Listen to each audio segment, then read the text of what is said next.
Madame Niebga troque son tablier de commerce contre un costume de concassage des roches à la recherche de l'or. Marie Niebga est dans le domaine depuis 11 ans. Mami kamam nengen ke tuma ta pour ngusgo commerce ka be man pamane. Mana commerce na ngusgo. La tum kanga ya fuzinzi ga yanke to kam to kin equally. La ho getimba. What now wa midi fu be tum na zugla ho serlam ko turi. La fa hana mba hanking da sata ba. Tay kin arasa mengan ka wa pinti kama gan ko. De yingla mam kelen gar ka tum kanga zugo. Idem pour ce jeune de 22 ans. Abou Guéné a rangé définitivement son bic et ses cahiers. Il quitte Gombouskou et se rend au site d'orpaillage de Kolo dans la commune de Tiébélé, près de 120 km de son village. L'école est vite oubliée. Moi, je travaille les moulins, voici notre travail. Le voici là, c'est ici qu'on travaille les machines. Nous, on est là écrasés. On travaille là, bon, on est là. Grâce à Dieu, un peu, on gagne à manger. Bon, il n'y a pas de solution. C'est ce qu'on fait à manger. C'est dangereux, mais il n'y a pas de solution pour nous, quoi. C'est-à-dire que c'est là-bas qu'on mange. Sans ça, là, on ne peut pas manger. Parce que c'est notre travail là comme ça.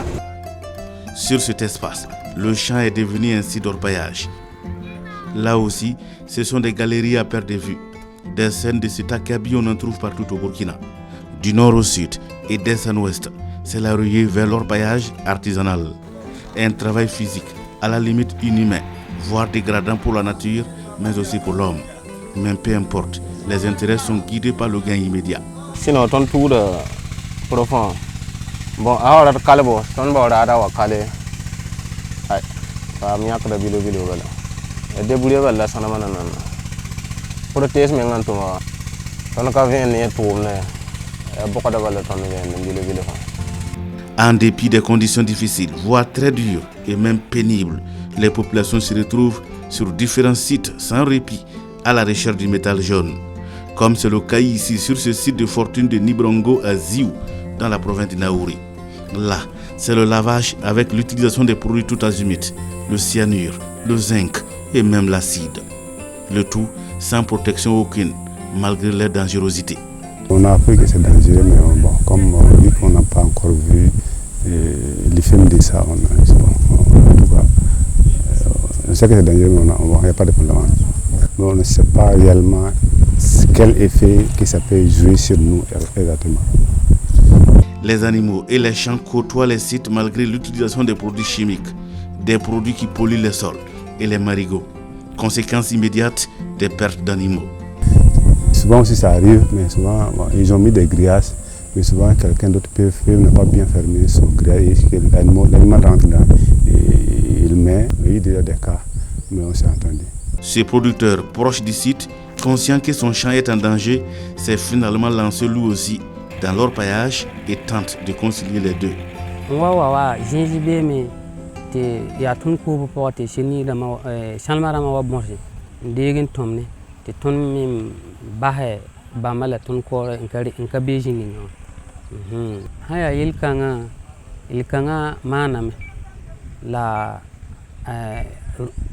Parce que douze hawa waka ti hampam ti hanka gerge shinira shoma ta hankin ka yunkoma ti problème hawa tuni jini bama tuni shonhom taba malak ti tuni bam nokim kabe tuni shokai. Le phénomène prend de plus en plus de l'ampleur dans les villes et campagnes. Les habitations sont parfois prises en otage, sinon englouties par les galeries des orpailleurs qui ne jurent que par l'or, en face des autochtones qui ne peuvent rien, impuissants devant des gens décidés à gagner, vaille que vaille, coûte que coûte l'argent, au mépris de l'environnement, les écosystèmes avec. Cela m'a beaucoup touché et j'ai vraiment un cri de cœur, puisqu'ils ont détruit une maison et ils ont dit que la ligne de l'orpaillage est passée dans notre quartier et dans nos maisons et ils sont en train de vouloir détruire toutes les autres concessions qui restent. Donc vraiment nous sommes désolés, c'est pourquoi nous cherchons vraiment une solution et nous voulons que ce phénomène-là puisse vraiment s'arrêter. selon la tradition, la tombe est sacrée. Mais il y a des tombes qui ont été profanées.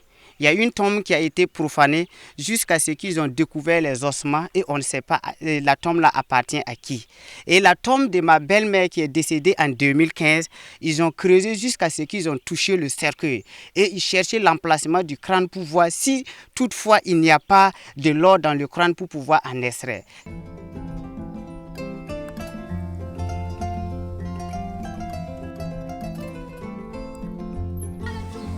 Avec ces exploitations à ciel ouvert, il faut sauver les meubles.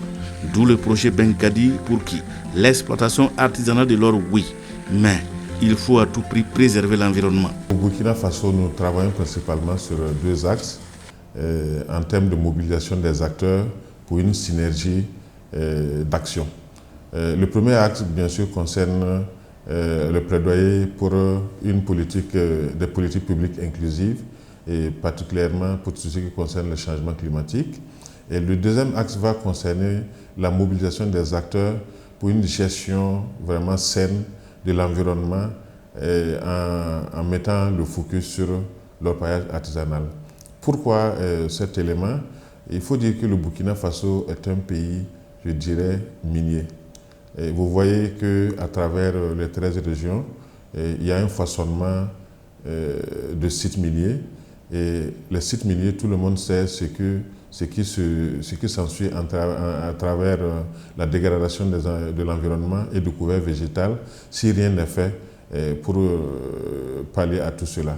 Donc c'est pour ça que le programme Benkadi veut se donner les moyens à travers un plaidoyer inclusif pour arriver quand même à lutter contre les effets néfastes de l'orpaillage sur l'environnement. Pour y arriver, le projet Benkadi Burkina offre les services de l'ANEMAS qui sensibilise de site en site avec comme message éviter les produits chimiques et aussi protéger l'homme, les animaux et les écosystèmes ainsi que la récupération des terres après l'orpaillage. On essaie à ce que l'activité impacte peu, on ne peut pas dire que ça n'impacte pas, que minimiser les impacts même. Et ensuite nous faisons même la surveillance environnementale. C'est-à-dire que la surveillance environnementale, c'est voir la qualité même de l'environnement durant l'exploitation. C'est-à-dire faire des prélèvements au niveau de l'eau, du sol et même de l'air pour voir si ça respecte aux normes. Au cas si ça dépassait les normes, on essaie d'interpeller le promoteur. Voilà, c'est qu'il essaie de revoir quelles sont les mesures pour minimiser ces impacts sur le site. Chaque année, par exemple, on fait le reboisement. Soit on demande aux promoteurs de fournir des plans aux artisans miniers, c'est-à-dire les orpailleurs, de faire le reboisement. En plus de ça, pour l'ANEMAS, même souvent on fait des prélèvements du sol pour voir est-ce que les sols ne sont pas dégradés. Et même l'eau. Voilà. Chefs de terre, élus locaux, autorités déconcentrées et services techniques sont associés dans l'activité de sensibilisation. Au niveau des sensibilisations, on les apprend comment préserver l'environnement et l'utilisation des produits chimiques, on leur dit carrément interdite. Bon, souvent, pour l'utilisation des produits chimiques, il faut souvent les accords. Les personnes avisées doivent venir étudier le site, voir dans quelle mesure certains produits peuvent être utilisés tout en minimisant la dégradation du couvert végétal. L'année dernière, on a entamé les activités de reboisement, mais il faut dire qu'avec la mentalité des gens, ils se disent que quand on reboise, on veut s'accaparer de leurs terres. Donc l'année dernière, on a été obligé de distribuer les plants pour qu'ils partent reboiser individuellement où ils veulent. Au niveau local, nous n'avons pas un plan type comme ça, mais on a reçu récemment l'accompagnement de l'ANEMAS et de l'IRSAT qui veulent faire de la phytorémédiation pour que cette terre-là puisse être exploitée après. Je dirais que c'est une activité qui bénéficie aux populations. Donc c'est à eux de travailler donc avec intelligence pour qu'il n'y ait pas de problème. Aussi faire en sorte que chacun puisse tirer son épingle du jeu. Ici à Kolo, le message semble passer. Responsables du site et acteurs locaux pensent au reboisement. Avec l'environnement, voilà, chaque fois on arrive à faire le reboisement, voilà, pour en tout cas reboiser et puis quand même remplacer les arbres que les orpailleurs arrivent à enlever. Mais je crois que dans ça, avec ceux qui ont effectivement les moulins, voilà, il y a une sensibilisation à leur niveau. On essaie vraiment de les sensibiliser pour qu'ils puissent vraiment se protéger parce que nous savons qu'effectivement, il y a la poussière et ce n'est pas facile. C'est un site de cyanidation. Mais avec l'IRSAT, on est en train d'expérimenter une espèce végétale qu'on appelle vétiver. Et le nom scientifique, c'est Andropogon zizanoides, qui a la capacité d'extraire les polluants. Après le dégreffissement, qu'est-ce qu'il faut faire? Il faut dépolluer ces sites.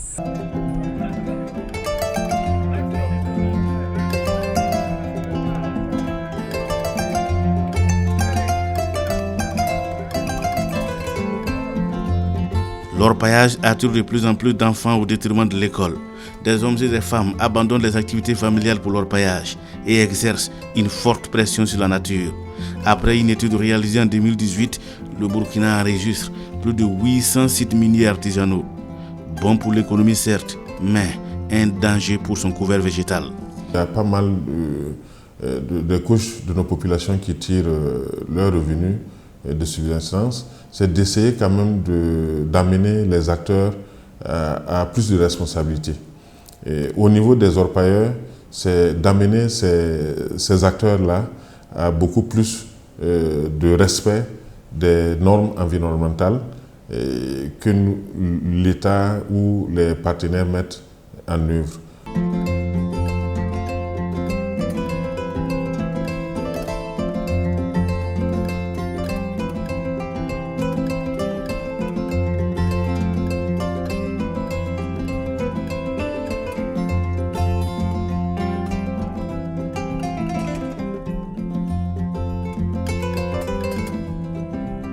Et justement, pour éviter de telles scènes, le projet Benkadi est justement vu comme une alternative pour sauver ce qui peut l'être.